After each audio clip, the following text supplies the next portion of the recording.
eu gostaria de dar uma respirada com vocês nessa avalanche. Alguém quer comentar? Eu estou passando assim, atravessado sobre isso. Quantos aqui são artistas? Já? Depende. Artistas com dependência. Quantos são educadores? Quantos são artistas educadores? Quantos trabalham em escola? Quantos trabalham em instituições culturais? Então essa é uma cartografia para a gente pensar, né, dentro até de uma preocupação do que eu falo, como pode encontrar ressonância da onde vocês estão atuando. O que pode encontrar ressonância da onde vocês estão atuando. O que pode ser provocador de ressonância, ou de motivação, ou de afeto. O quanto que está sendo incomodante da minha parte, porque isso, estou trazendo questões de incômodos, ok? E como a gente vai atravessar essa miragem, esse constante duelo que vivemos hoje entre globalização, entre agenciamento ou assistencialismo, ou potência de educar. Então, esses são incômodos que estão dentro de um seminário que quer pensar a arte contemporânea e educação. A arte contemporânea e educação, elas têm geografias diferentes. A geografia da escola, o contexto da escola e o contexto dos museus são políticas diferentes. O quanto essas políticas, essas geografias, ou microgeografias, ou geopolíticas, podem se cruzar. Então essa é uma indagação de incômodo. O quanto o legado das práticas artísticas, o seu exercício provocador de liberdade, pode muitas vezes, por certas contradições e armadilhas, o exercício provocador de liberdade de um artista pode ser um exercício alienador dentro de uma prática política curatorial e institucional. O que vocês acham?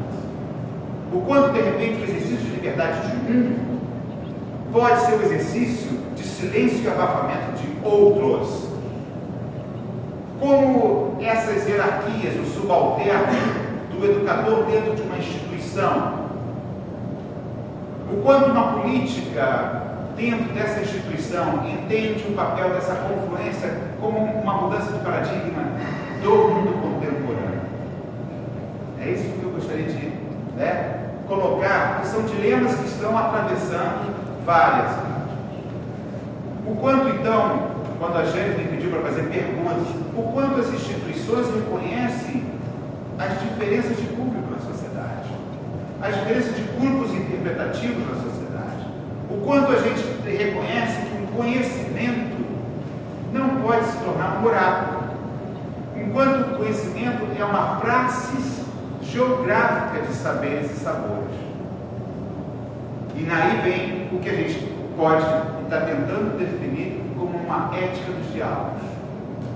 Como essa ética dos diálogos, ela pode transpassar as mudanças de paradigma na estética contemporânea.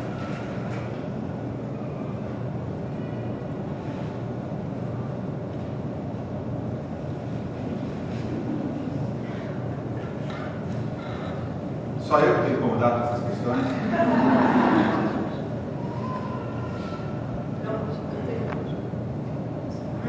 Você falou, você fez uma referência a esse campo da arte, relacionado à criatividade, etc. A ciência, posso falar uma coisa?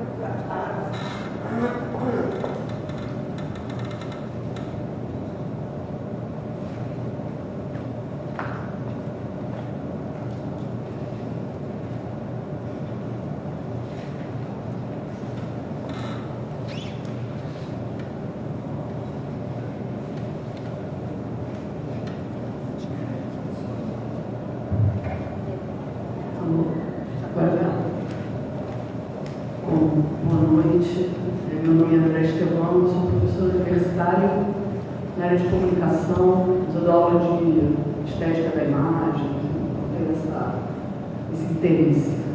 Tem uma coisa que me incomoda muito, é que a gente vê uma crescente apropriação de determinados termos que sempre estiveram associados à arte, como esse universo da resistência e da educação também, como essa possibilidade de se formar, né, um sujeito que luta pela sua liberdade, para estabelecer mudanças de crítica que sejam interessantes, uma certa apropriação de termos, por exemplo, como criatividade, por uma lógica que é também mercadológica, que é também de resultados, que é também de uma certa normatização das práticas. Então isso, assim, por exemplo, é uma coisa que me incomoda bastante, né, dentro desse universo ali de discussão. Outra coisa que eu acho também tensa e por isso interessante é que essa relação com as diferenças e com essas múltiplas novas formas de atuação e culturais e políticas, que esse reconhecimento da diferença, essa convivência, esse diálogo, ele também é tenso, porque há conflitos nisso daí, né? Então isso é uma outra coisa que eu acho rica, né? Essa perspectiva do conflito. Então, enfim, essas são coisas que têm me desafiado a pensar, e principalmente nesse lugar de professora, porque eu experimento também uma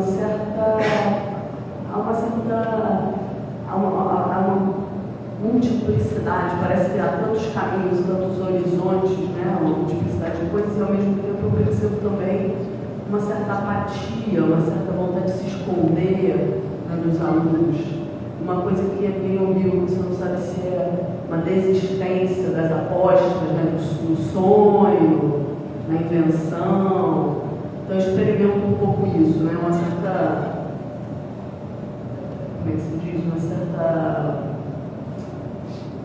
desconfiança talvez deles, e uma certa vontade de ficar talvez parado. Não sei, numa turma eu tenho, sei lá, uns 10% que são inquietos, curiosos, e alguns que são curiosos e calados, e, sei lá, mais dos 60% que estão ali meio que passivos e olhando, sem saber muito bem se esse assunto diz respeito a eles.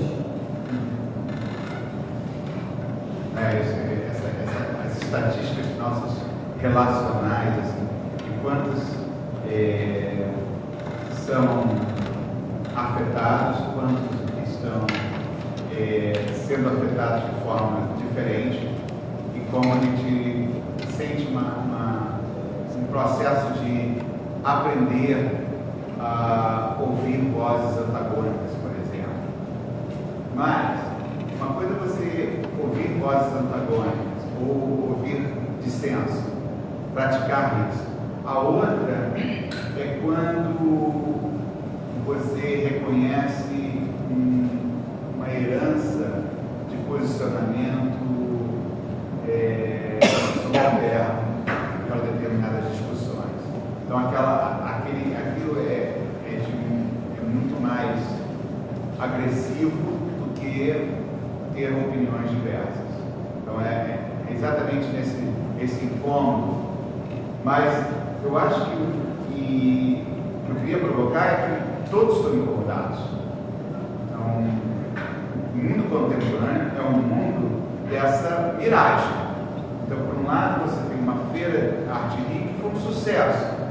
Então, mas ali por trás, quem percorre a feira, aqueles que estão mais ligados aos artistas ou então, se sentem incomodados. Há algum incômodo naquela feira que ao mesmo tempo é um sucesso. Então é essa dualidade que eu quero provocar.